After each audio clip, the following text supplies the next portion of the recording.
Assalamualaikum warahmatullahi wabarakatuh.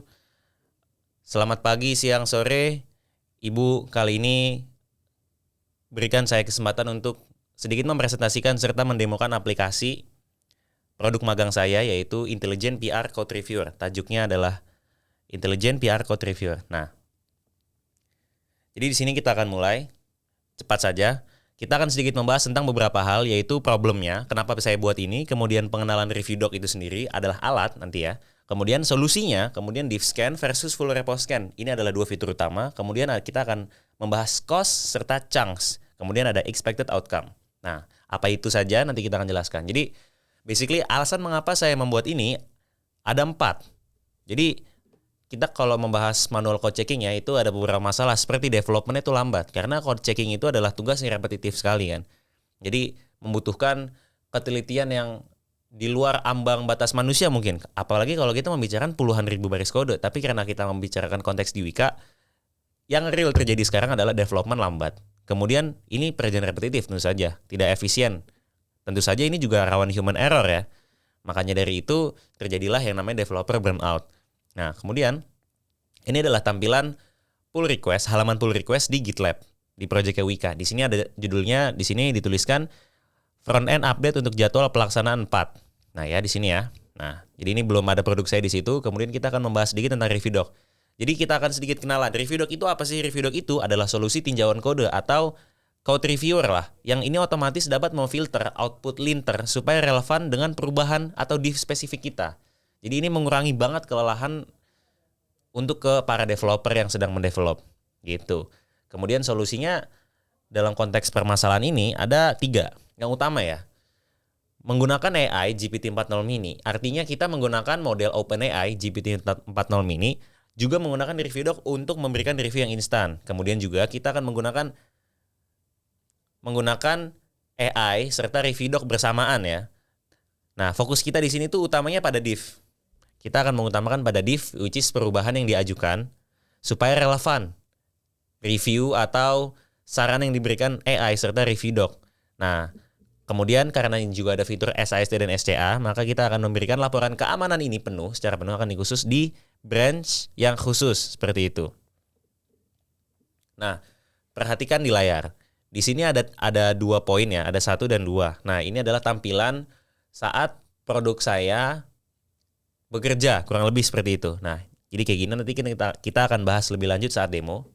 Nah, kemudian ini ada profilnya ya. Jadi ada application front end src config ts. Jadi kalau ada project kemudian ada error di suatu tempat spesifik yang sangat banyak sekali direktorinya, seperti kayak di kode di sini kita harus nyari lagi di dalam ini gitu kan. Jadi ini sangat memudahkan sekali dengan hadirnya ini ya. Langsung dikasih tahu warningnya ada berapa banyak. Nah, kemudian diff scan versus full repo scan. Nah, ini adalah 2 fitur utama yang berbeda. Sangat berbeda. Nah, perlu diketahui bahwa ini adalah kunci utama yang akan saya persembahkan, ibaratnya seperti itu. Jadi ini ada full scan dan diff scan. Full scan itu adalah fitur yang bisa men-scan seluruh repository dan hanya seluruh repository, tidak ada yang lain ya. Yang kedua, hasil scan ini akan di-outputkan ke satu branch khusus secara otomatis. Nah, dan ini menggunakan AI ya, jadi tidak ada andilnya review doc di dalam sini. Nah, kemudian yang kedua, ada diff scan. Nah, diff scan ini sendiri adalah scan yang hanya terjadi apabila ada pembaruan yang diajukan. Nah, jadi ini hanya men-scan backend dan frontend ya.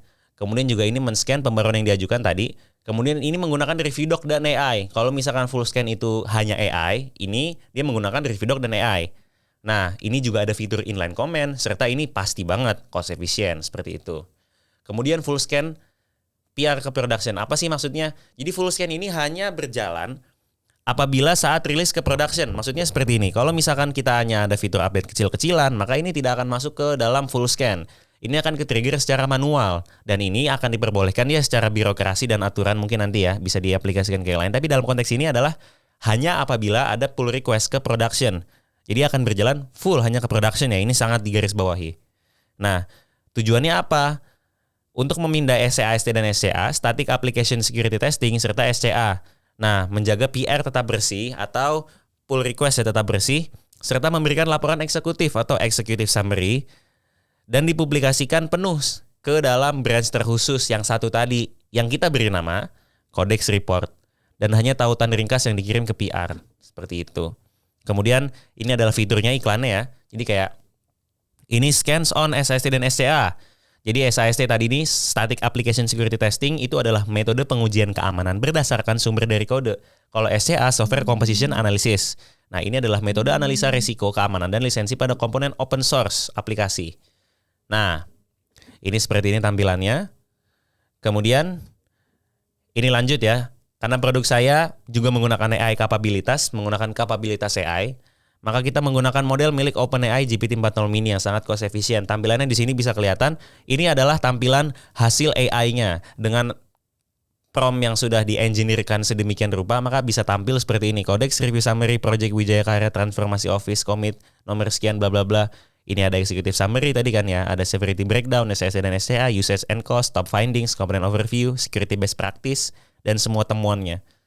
Nah, juga bisa diberi kasih tahu tuh kan tuh of risk major. Kita akan bahas lebih dalam nanti. Nah, ini juga ada fitur self branch ya tadi ya. Ini sekali aja udah jelaskan tadi. Kemudian ini div scan. Kita akan bahas div scan. Div scan itu menggunakan AI dan review doc untuk memindai div ya. Bahasanya itu div. Jadi perubahan yang hanya tertrigger akibat adanya pembaruan gitu. Kalau nggak ada perubahan maka tidak akan tertrigger karena ini otomatis tidak manual. Nah, hasilnya akan cepat, ringan, dan fokus ya, kurang lebih seperti itu.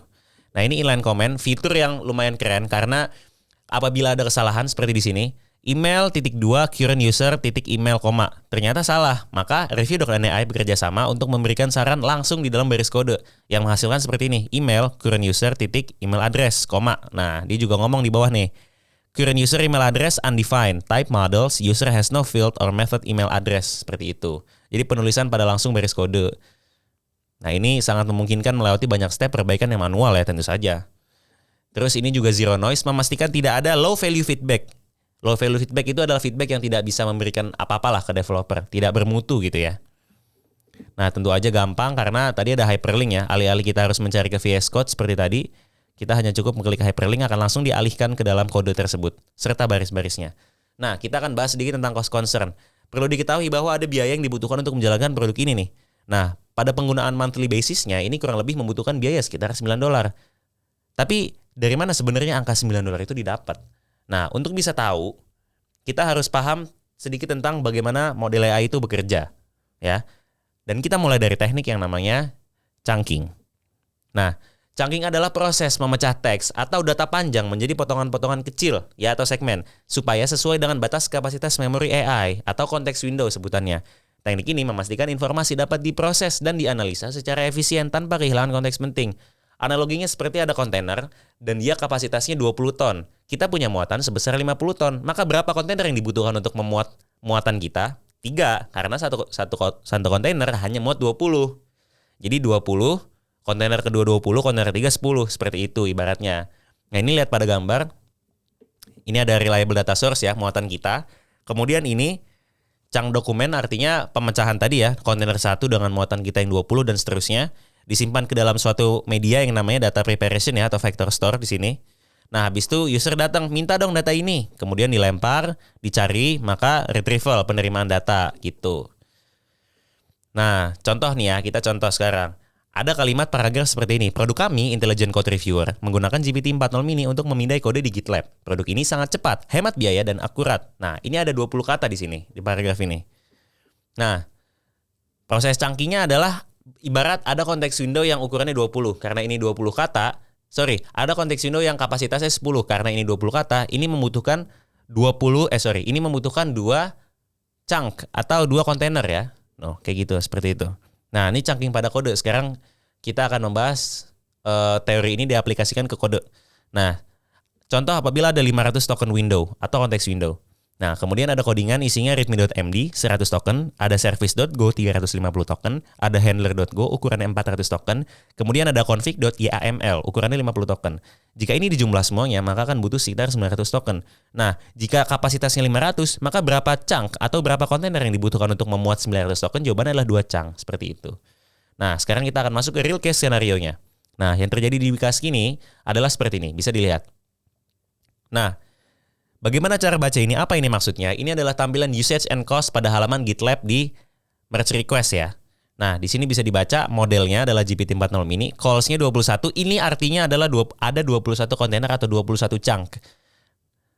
Nah, prompt-nya ada 874.000 dan completion-nya ada 18.000. Maksudnya apa ini? Jadi perlu diketahui bahwa bagaimana OpenAI bisa memberi harga pada modelnya. Jadi untuk model yang kita pakai sekarang, GPT-40 mini itu memiliki harga 15 sen di sini setiap 1 million token, dan biaya output token atau output ini sebesar 6 sen setiap 1 juta token. Jadi karena kita di sini memakai 870.000 input dan 18.000 output, totalnya ada 890 ribuan. Nah, yang terjadi sekali full scan ini terjadilah sekitar $0,14 seperti itu. Ini untuk cost ya, konteks cost. Nah, ini pembahasan yang tadi sama aja. Ada 21 ya, sesuai sama yang tadi 21 calls. Sama aja 21 chunks. Kemudian tapi berapa biaya yang diperlukan buat 5-6 developer dengan skenario intens? Maka ini, kita akan baca tabel ini. Bagaimana bacanya? Ada 4 tabel ya. Ada 4 kolom. Ada aktivitas, ada kuantitas per bulan, ada biaya per unit, ada total biaya. Aktivitas di sini ada 2, ada div scan dan ada full scan. Nah, kuantitas per bulan, div review memiliki 880 kuantitas per bulan. Artinya ada 880 div review per bulan atau 40 hari ya.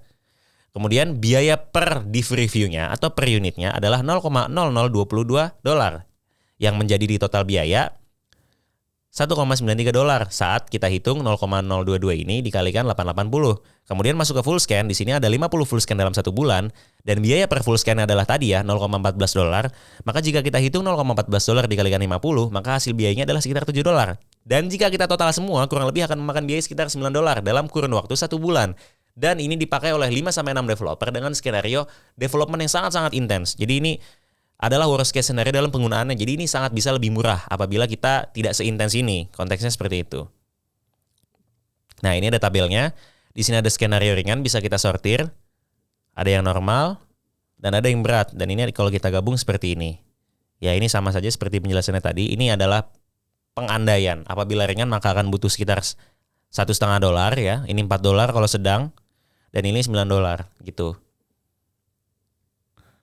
Nah, dampak yang diharapkan dengannya adanya produk ini tentu saja pull request bisa lolos lebih cepat ya. Kemudian developer itu bisa lebih fokus terhadap inovasi, alih-alih fokus ke hal repetitif seperti ini. Kemudian keamanan jadi menguat karena ada SAST dan SCA. Kemudian juga ini akan menjadi sangat hemat karena ini produk yang tidak membuat boncos, bahasanya seperti itu mungkin ya. Nah, jadi terakhir sebelum penutup, PR cepat, developer fokus, rilis aman. Terima kasih. Nah, itu adalah presentasinya. Sekarang kita akan masuk ke demonya singkat ya. Nah, ini kita mulai dari VS Code-nya sendiri. Nah, ini adalah config ya, file dari YAML-nya. Kita pergi ke bawah sebentar. Nah, ini gitlab.ci.yml. Di sini ada sekitar butuh beberapa ratus kode, hampir 1000.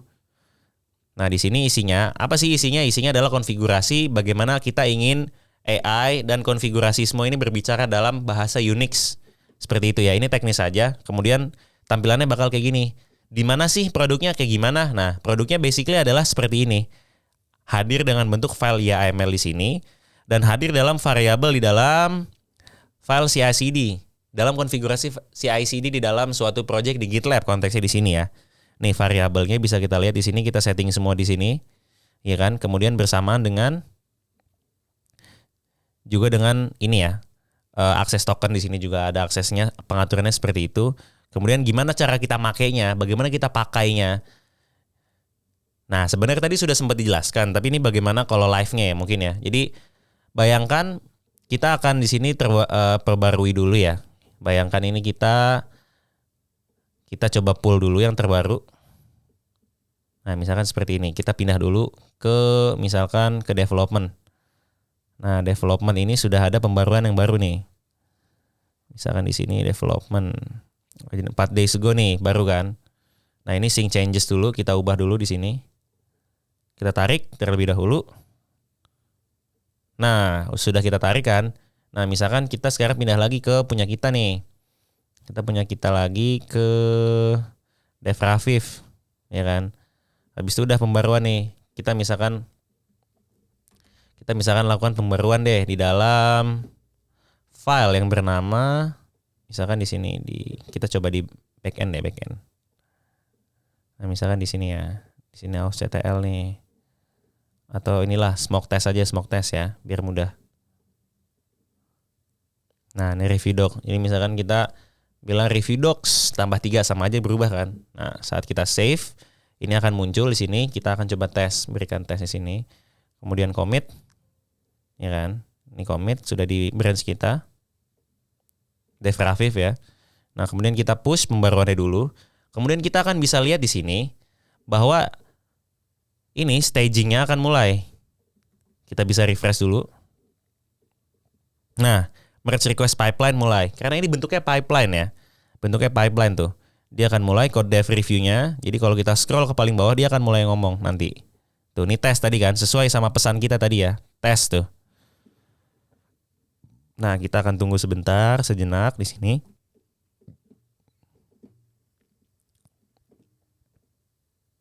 Tuh, ini OpenPIP-nya udah. Ya ini demi keringkasan waktu ya. Jadi kurang lebih seperti itu. Nanti akan tampil seperti ini. Nih. Nah, ini kayak gini. Code review summary. Kita bahas dulu aja mumpung masih ada ya. Nah, kayak gini tadi kan. Tuh, ini executive summary-nya. Ini blocker, critical, minor. Nanti kalau misalkan kita mau full scan nih. Misalkan kayak gitu. Seperti itu ya. Nah, ini udah selesai semua kan. Nah, ini kita tinggal klik yang namanya ini nih. Tombol ini. Satu tombol ini akan memberikan pengiriman yang baru. Kita coba klik. Set, maka apa yang terjadi? Dia akan jalan prosesnya. Kalau kita klik apa sih di dalamnya? Ini adalah proses. Nah, ini masih loading ya, masih sabar dulu. Karena masih pending dengan gantian lain. Karena emang ini membutuhkan waktu yang cukup nggak lama sih, tapi menit, dalam hitungan menit. Seperti itu. Nah, ini sudah tampil. Nih tadi tes ya di bawahnya. Nah, ini secara bot, karena saya tidak mungkin dong. Ini tidak mungkin editan karena ini sangat banyak sekali, begitu rapi dan konsisten. Tidak mungkin adanya hadirat campur tangan manusia pada saat ini. Pada saat proses ini ya. Tuh, ternyata masih ada di back end. Tuh. Seperti itu. Nah, kemudian full scan-nya apakah kita lihat sudah berjalan ya? Nah, ini masih loading. Coba kita refresh. Nah, ini sudah jalan. Ini masih nunggu. Di sini masih checking karena emang ini cukup lama ya. Kita coba cek dulu yang hasil yang udah jadi, yang udah pernah jadi ya. Nah, ini ke jobs, kita bisa ke sini aja. Kemudian kita ganti ke branch-nya Codex Report nih di sini. Nah, ini report tuh. Last update 1 bulan lalu, artinya full scan branch ini terakhir dipakai 1 bulan yang lalu gitu. Nah, ini kalau kita klik ini rapih banget karena dia disusunnya itu by waktu tanggal gitu. Jadi ini sangat bagus sekali dari tanggal, bulan, dan tahun. Jadi ini sangat memudahkan bagi penggunanya. Nah, ini kalau kita refresh lagi apakah udah? Kita cek, oke masih berjalan. Jadi kita lihat yang paling baru dulu aja di sini. Nah, misalkan di sini ya. Nah, ini kita ngelihatnya pakai yang Codex full summary di sini. Karena ini enaknya di sini kita ngelihatnya. Tuh, seperti ini. Dimulai dari executive summary, ada severity breakdown, ada yang blocker bahaya sekali, critical, major, minor, dan hanya sekedar info tidak ada. Kemudian ini top findingnya tadi yang sempat ada di PPT. Nah, ini komponen overview, kemudian top affected files juga ada di sini. Berapa banyak gitu per file. Nah, ini security best practice-nya. Nah, ini semua findingnya temuannya. Makanya ini membutuhkan sampai $1 ya tadi ya. Apakah masih? Iya masih ya, makanya emang besar sekali. Jadi kurang lebih seperti itu tampilnya.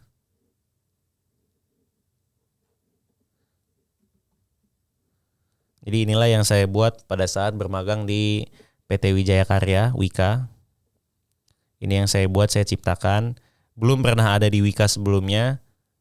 Dan ini adalah hal baru yang belum pernah ada juga. Bahkan saya tidak bisa menemukan satu produk dengan konfigurasi yang persis sama seperti ini dan menemukan tutorialnya di Google, di YouTube, dimanapun itu. Jadi ini benar-benar baru buat saya juga.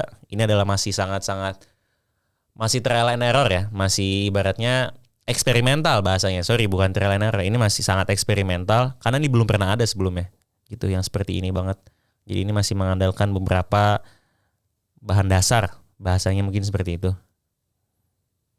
Nah ini juga ada tadi ya. Ini hasil aslinya. Ini yang footer. Footer. Ini yang dari Linter. Dari Linter. Dan review doc di sini. Itu Aslin kan. Ini review doc nih. Karena dia Aslin. Kita di sini kan makanya kan Nux.js ya. Nux.js untuk front end. Bisa dilihat di sini. Tuh di sini. Kita bisa lihat di sini semua itu pakainya TypeScript. Cuman ini yang bagian nih kayak contohnya komponen di sini. Nah, itu kita makainya Vue dan Nux. Seperti itu. Nah, ini API asset, ini semuanya lah ya. SRC, ini ada auth nih di sini nih. Tuh, kita pakai Vue dan ini form-form kayak gini juga kita pakaikan dari Nux dan Vue. Seperti itu. Nah, kita coba periksa lagi ya. Tadi di sini. Apakah sudah selesai? Sudah selesai. Oke, baik. Nah, ini kita cek lagi di sini Codex report, maka akan muncul yang paling baru. Nah, 1 menit yang lalu. Nah, seperti itu kan. Kita klik aja, ternyata muncul nih bulan 12.